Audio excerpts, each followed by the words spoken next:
கிறிஸ்துவுக்குள் பிரியமானவர்களே, இந்த நாளுக்கான மாலை நேரமானா அப்போஸ்தலனாகிய பவுல் ரோமருக்கு எழுதின நிருபம் 5ஆம் அதிகாரம் 9வது வசனம்.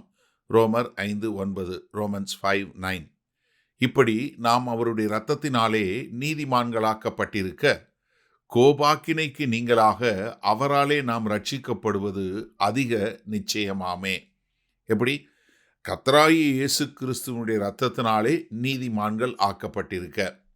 அப்ப என்ன நமக்கு என்ன நடந்துச்சு? நம்முடைய நாம் நாம் நீதிமானாக மாறுவதற்கு காரணம் என்ன? கர்த்தராகிய இயேசு கிறிஸ்து சிந்திய ரத்தம். வேற ஒன்றும் கிடையாது. நம்முடைய கிரியையோ இல்லை நம்முடைய காரியங்களோ, நம்முடைய பிறப்போ இல்லை நம்முடைய வம்சாவளியோ இல்லை நம்முடைய பணமோ எதுவுமே கிடையாது. நம்முடைய நெறியான வாழ்க்கையோ எதுவுமே கிடையாது. நாம் நீதிமான்களாக்கப்பட்டதுக்கு ஒரே ஒரு காரணம் என்ன? நம்முடைய பாவங்களுக்காய் கர்த்தராகிய இயேசு கிறிஸ்து சிந்திய அந்த கிறிஸ்துவனுடைய விலையேறப்பெற்ற ரத்தம். அதுதான் நம்மளை என்ன பண்ணுச்சு? இன்னைக்கு தேவனுக்கு முன்பாக நீதிமானாக மாற்றியது. ரோமர் 3வது அதிகாரம் 25வது வசனம் பாருங்க.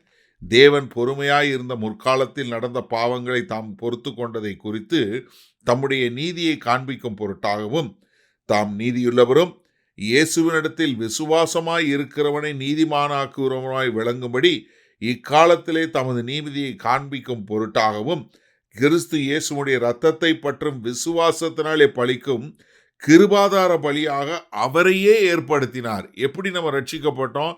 கர்த்தராகிய இயேசு கிறிஸ்துவனுடைய இரத்தத்தினால நாம் அவருடைய நீதிமான்களாக மாற்றப்பட்டோம். 1 தெசலோனிக்கேயர் 1வது அதிகாரம் 10வது வசனத்தை பார்த்தீங்கன்னா, அவர் மரித்தோரிலிருந்து எழும்பினவரும் இனிவரும் கோபாக்கினி என்று நம்மை நீங்களாக்கி ரட்சிக்கிறவருமாய் இருக்கிற அவருடைய குமாரனாகிய இயேசு பரலோகத்திலிருந்து வருவதை நீங்கள் எதிர்பார்த்து கொண்டிருக்கிறதையும். அப்போ என்ன? இப்போ நமக்கு என்ன ஆயிடுச்சு? முதல்ல நீதிமானாக்கப்பட்டோம். அதனால என்ன ஆயிடுச்சு? நமக்கு அவருடைய கோபாக்கினிலிருந்து நம்ம மீட்கப்பட்டோம். என்ன? கர்த்தர் பாவிகள் மேல் தினந்தோறும் கோபமாக இருக்கிறார்னு 7வது சங்கீதம் 11வது வசனத்தில் பார்க்கிறோம். அப்போ நமக்கு என்னாச்சு? அந்த கோபாக்கினியிலிருந்து நம்மளை மீட்டு கொண்டார். நீங்கள் இதை நல்லபடியாக புரிந்து கொள்வதற்கு எபிரேயர் 9வது அதிகாரம் 22வது வசனத்தில் பார்த்தீங்கன்னா, நியாயப்பிரமாணத்தின்படி கொஞ்சம் குறைய எல்லாம் இந்த இரத்தத்தினாலே சுத்திகரிக்கப்படும், இரத்தம் சிந்துதல் இல்லாமல் மன்னிப்பு உண்டாகாது. அப்போ கர்த்தராகிய இயேசு கிறிஸ்துவனுடைய இரத்தம் சிந்தப்பட்டதுனால தான் நமக்கு பாவ மன்னிப்பு உண்டாச்சு. நாம் நீதிமான்களாக்கப்பட்டோம். நம்ம ஏற்கனவே நம்முடைய பாவங்களுக்காக கர்த்தராகிய இயேசு கிறிஸ்து ரத்தம் சிந்தினதுனால அந்த தேவனுடைய கோபாக்கினைக்கு நாம் நீங்களாக்கி மீட்டு கொள்ளப்பட்டோம். இப்போ நம்ம யாரு? அவருடைய நீதிமான்களாய் அவரோடு இருக்கக்கூடிய ஒரு மகா பெரிய பாக்கியத்தை நம்ம பெற்றிருக்கிறோம். அப்போ இதில் மிக தெளிவாக நமக்கு என்ன? கர்த்தருடைய ரத்தம் நம்ம நீதிமானாக்குச்சு. தேவனுடைய கோபத்திலிருந்து நம்மளை மீட்டு கொட்டாரு. அதனால நம்ம முழுமையாக ரட்சிக்கப்படுவது அதிக நிச்சயம் என்று சொல்லக்கூடிய ஒரு காரியம். சரி, இந்த நாளில் இந்த வசனத்தை நம்ம எப்படி எடுத்துக்கொள்வது? முதல்ல நம்ம என்ன ஆகப்பட்டோம்? நீதிமானாக்கப்பட்டோம். என்ன? கர்த்தர் முன்பாக நிற்பதற்கு தகுதியுள்ளவர்கள்னு. இப்போ நமக்கு முன்னாடி என்ன இருந்துச்சு? தேவனுடைய கோபாக்கினை, நம்மளை நியாய தீர்ப்பில் கொண்டு போய் நிறுத்தக்கூடிய தேவனுடைய கோபாக்கினை. இன்னொரு பக்கத்தில் என்ன இருந்துச்சு? கர்த்தருடைய இரக்கம்.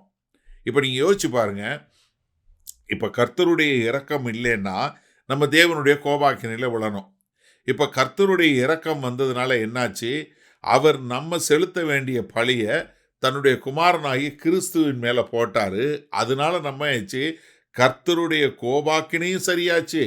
கர்த்தர் நல்ல நீதிமான், நீதியுள்ள நித்திய நியாயாதிபதி என்பதும் இதாச்சு. அப்போ நாமும் அதிலிருந்து மீட்கப்பட்டோம். அப்போ என்ன?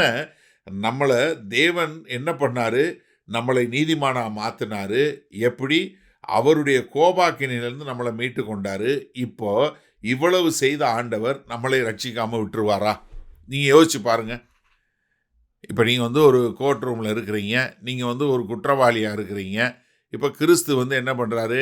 ஐயா, இந்த ஆபிரகாமுக்கு வரக்கூடிய தண்டனையெல்லாம் நான் ஏற்றுக்கொள்கிறேன்னு சொல்லி அவர் ஏற்றுக்கொள்கிறாரு. இப்போ நீதிபதி என்ன பார்த்து சொல்கிறாரு? எப்போ அவனுடைய தண்டனையெல்லாம் செலுத்தியாச்சு, நீ போ, நீ விடுதலை பெற்ற, நீ ஃப்ரீ, நீ இது மாத்திரம் இல்லை, நீ இப்ப மாத்திரம் இல்ல, எப்பவுமே இந்த தண்டனைக்காக நீ தண்டனை பறைய மாட்ட அப்படின்னா, என்னுடைய பழைய காலம், நிகழ்காலம், எதிர்காலம் எல்லாத்துக்கும் சேர்த்து உனக்கு எல்லாமே முடிவு பண்ணப்படுது. அப்ப நீங்க ஒரு முறை நீதிமானாக்கப்பட்டீங்க. எப்பொழுதும் ரட்சிக்கப்படக்கூடியவனாக மாறக்கூடியதாக. அப்ப என்ன பார்த்து நீதிபதி என்ன சொல்றாரு? நீ நிரபராதி, நீ போ அப்படின்னு சொல்லக்கூடியதா. அப்ப நம்ம கர்த்தராகிய இயேசு கிறிஸ்துவின் மூலமாய், அவருடைய இரத்தத்தின் மூலமாய் நீதிமான்களாக்கப்பட்டோம். தேவனுடைய கோபாக்கினையிலிருந்து விடுதலை பெற்றோம். அப்ப நமக்கு எவ்வளவு நிச்சயமான ரட்சிப்பு. அன்பின் தகப்பனே, இதோ உம்முடைய விலையேற பெற்ற அந்த அன்பிற்காய் நன்றி. இதோ நாங்கள் செலுத்த வேண்டிய தண்டனையை உம்முடைய திருக்குமாரனாகிய கிறிஸ்துவனுடைய இரத்தத்தினால பெற்று, ஆண்டவரே நாங்கள் நீதிமானாக்கப்பட்டு உம்முடைய பிள்ளைகளாக இருக்கக்கூடிய மகா பெரிய பாக்கியத்தை கொடுத்தீங்க.